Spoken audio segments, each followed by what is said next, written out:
палатаи савдо ва саноати тоҷикистон идораи масъул дар равобити тиҷории тоҷикистон бо кишварҳои хориҷа дар як нишасти хабарӣ эълон кард, ки муносибатҳои тиҷорӣ додугирифт миёни Тоҷикистон ва Узбекистон пас аз сентябри соли гузашта густариш ёфтанд. дар ин нишасти хабарӣ, ки раиси палатаи савдо ва саноати Тоҷикистон ҷаноби Шариф Саид суханронӣ мекард, гуфт аз ҷумла дар ду намоишгоҳи ахире, ки дар Тоҷикистон баргузор шуд, ҳудуди 10 ширкати узбекистонӣ ширкат варзиданд, дар ҳоле ки солҳои қаблӣ бо вуҷуди даъватҳои палатаи савдо ва саноати Тоҷикистон ширкатҳои Узбекистон аз ширкат дар намоишгоҳҳои Тоҷикистон худдорӣ меварзиданд. намоишгоҳ гузарондем. дар як намоишгоҳ мо вақте даъват кардем 7 ширкати оё иштирок карданд. то ҳоло як ширкат иштирок намекард. намоишгоҳе ки дуюм иштирок кардем 10 нафар иштирок карданд. ғайр аз ин 3-4 маротиба гурӯҳ 3-4-5 нафарӣ ба Тоҷикистон барои омӯзиш ва барои ҳамкорӣ омаданд. ҳозир тарафи Узбекистон ҳам тарафдор аст, ки муносибатҳоро густариш диҳанд, лекин ченаки асосӣ вақт аст.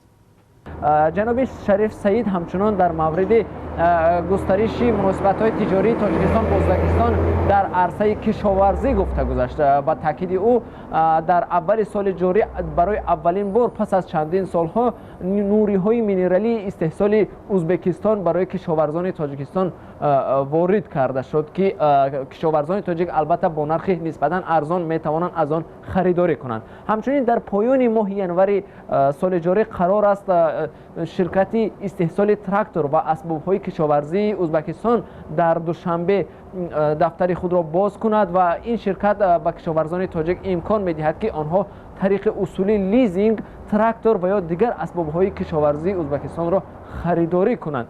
имкониятҳо калон аст, охи имкониятҳои ҳар ду тараф ҳам калон аст. бояд кор кардан дар кор ва қулай аст. аз ҳамада чизи хуб муносибати ҳамин як муносибати хуб аст. баъд мо ҳамсоя бояд мана бинем. мана як мактабе ки кадом мактабе ки мо нахонда бошем, ҳам гурӯҳи ӯзбекӣ аст, ҳам гурӯҳи тоҷикӣ ҳам хеле аст. ягон гап мо савол надорем. ҳозир уно ҳам савол надоранд. кор калон дар кор. ҳамчунин дар палатаи савдо ва саноати Тоҷикистон имрӯз эълон шуд, ки Тоҷикистон ният дорад дар намоишгоҳи байналмилалии Экспо 2017, ки дар шаҳри Остона пойтахти Қазоқистон доир шавад, иштирок кунад. ва дар ҳамин замина кумитаи тадорукотӣ аз ҳисоби тамоми вазорату кумитаву ташкилотҳо ташкил карда шуд.